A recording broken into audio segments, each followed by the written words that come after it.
Hey guys, what's up? My name's Emily Shea, and I hope you're having a wonderful day. Hey guys, so for today's video, I wanted to discuss some of the major changes that are coming to Walt Disney World. Disney World just announced a couple of days ago that they have a couple of major changes that are coming in the end of 2023, beginning of 2024, and I thought I would just break those down for you guys. Let you know what they are so that if you're planning a vacation coming up, you know about these major changes. So let's get into them.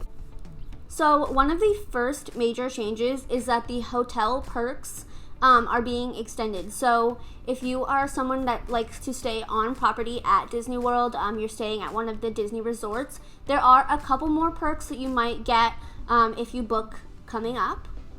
If you don't know, Walt Disney World does extended hours for hotel guests. So anyone staying at a resort on Walt Disney World property does get early entry into the parks. So any hotel guest on Disney property does get early entry into the parks. Doesn't matter the resort that you're staying at, you get to come into the parks up to 30 minutes early. So that you can go ahead and get in line for those major attractions. I know that if you're rope dropping, sometimes you like to go immediately to that one attraction that you're looking for. But if you're a resort guest, you get to come 30 minutes early. And with that, they also have extended evening hours, but that's only for deluxe resort guests. So those deluxe resorts and those deluxe villas get extended evening hours, and that's an hour after park closes. So if Magic Kingdom closes at 11, you get to stay until midnight, and those rides, those attractions, they'll just be like scanning your Magic Band or scanning your ticket to make sure that you are a deluxe guest. Now this has been implemented for a while, but they just announced that those are going to be extended. So there are periods of times where the early magic hours and the extended evening hours go away, but they just announced that they're extending them. So if you are staying at a resort, you'll get those.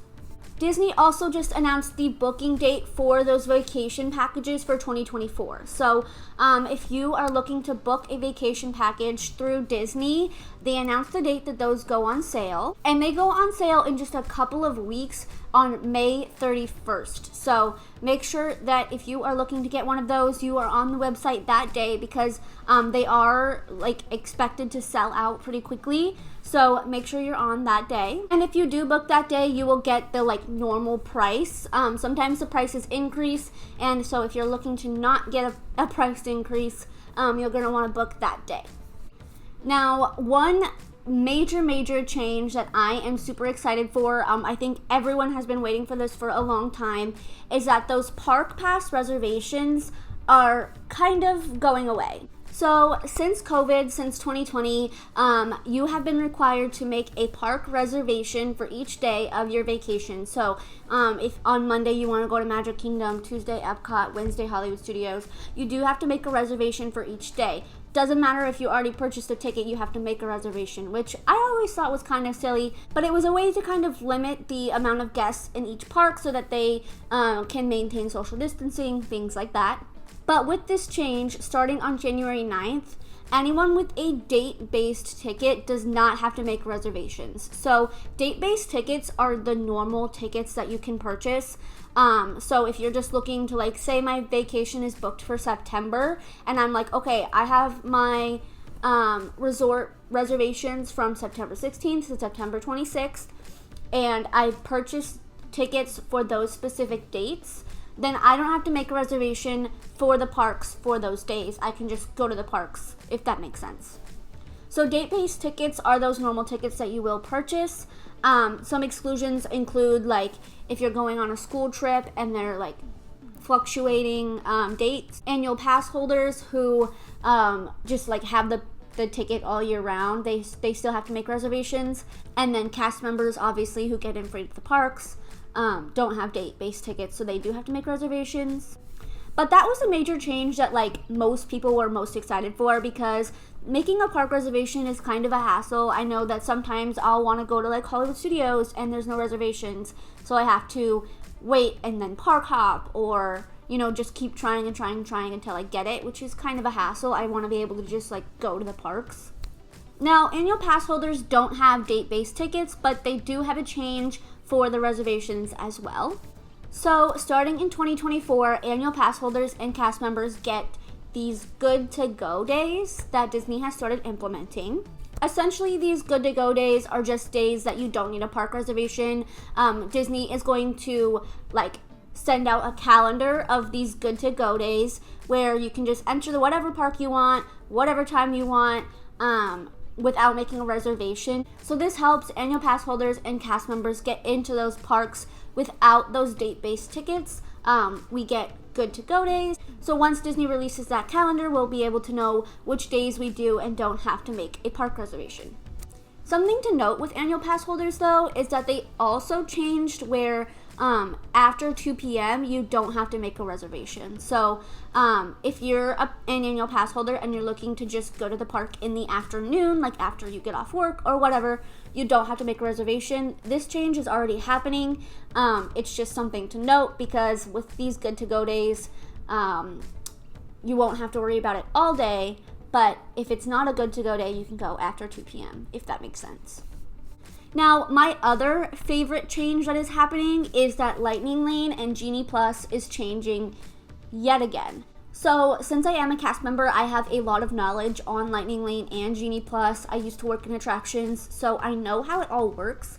So, if you guys want a video on breaking down Lightning Lane and the difference between Lightning Lane and Genie Plus, let me know and I'll be happy to do that for you guys. But right now, we're going to talk about the major change.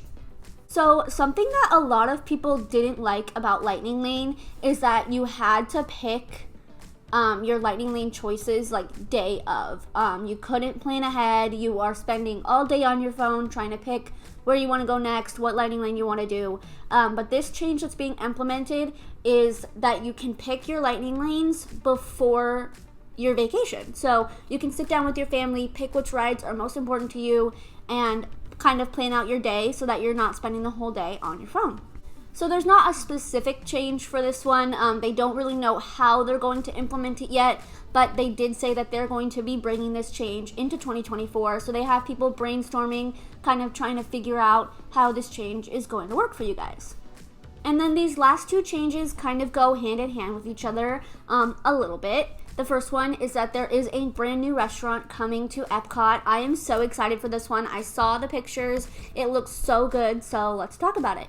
So this new restaurant that's coming to Epcot is on the second floor of the Japan Pavilion, and it's of course inspired by Japanese culture, Japanese food, and there already is a restaurant that's in the Japan Pavilion, but it is a third-party restaurant. Disney doesn't own it, and so now there's going to be another Disney-owned one.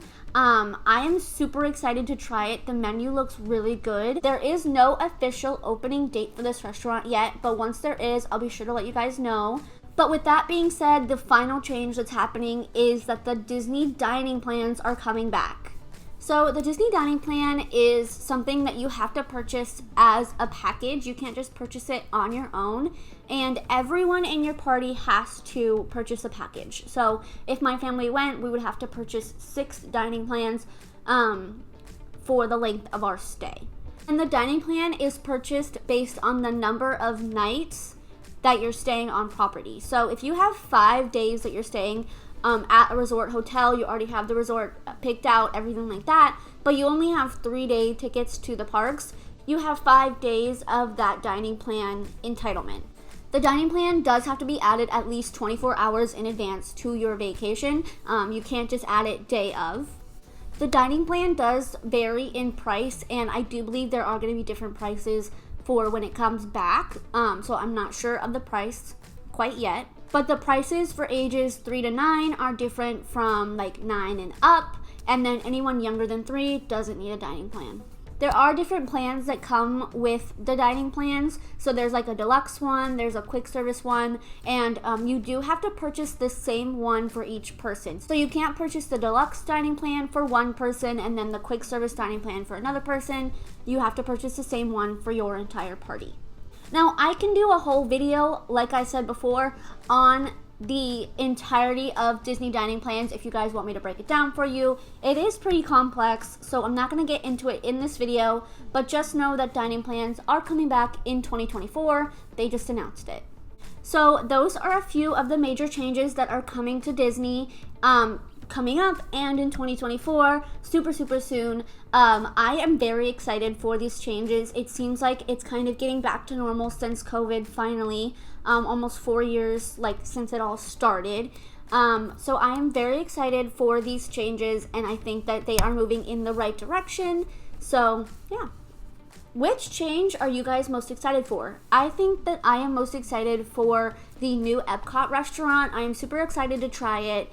I love that they're implementing more restaurants in Epcot instead of just the festival booths, because sometimes there's not a festival going on and I want to come to Epcot and eat. So I'm very excited for that one.